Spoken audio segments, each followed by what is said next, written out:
Hello बच्चों, चलिए प्रश्न को समझते हैं। प्रश्न है आपके सामने कि प्रत्येक समुच्चय को सामने लिखे गुणों के अनुसार सही क्रम में व्यवस्थित कीजिए। आपको बताना है फ्लोरीन, क्लोरीन, ब्रोमीन और आयोडीन को आबंध विभजन एंथैल्पी के बढ़ते हुए क्रम में इनको व्यवस्थित करना है। तो इस प्रश्न की जो मुख्य अवधारणा है वो आपको पता होना चाहिए कि जो आपके हैलोजन तत्व होते हैं उनकी आबंध विभजन एंथैल्पी क्या होती है।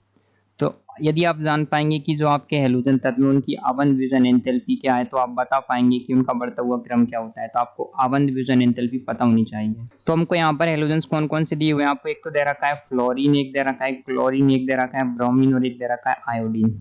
जब आप इनकी आबंध विभजन एंथैल्पी देखेंगे तो देखिए सबसे जो कम आबंध विभजन एंथैल्पी रहती है आपके वो रहती है आयोडीन की। आयोडीन के बाद आती है आपके, उससे ज्यादा आती है फ्लोरीन की, फ्लोरीन के बाद आती है आपके ब्रोमीन की, ब्रोमीन से ज्यादा आती है आपके, सबसे ज्यादा रहती है वो आती है क्लोरीन की।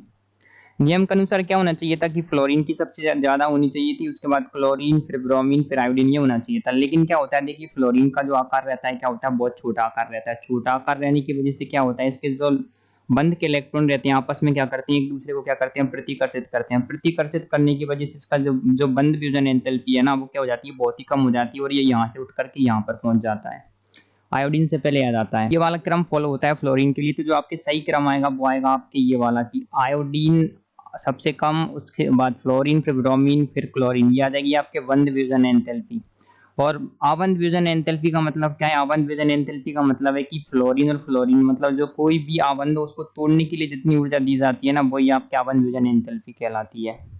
तो जो हमारा दिया हुआ सही क्रम आएगा वो कुछ इस प्रकार का होगा बढ़ते हुए क्रम में। तो आशा करते हैं आपको प्रश्न का उत्तर समझ आया होगा। धन्यवाद।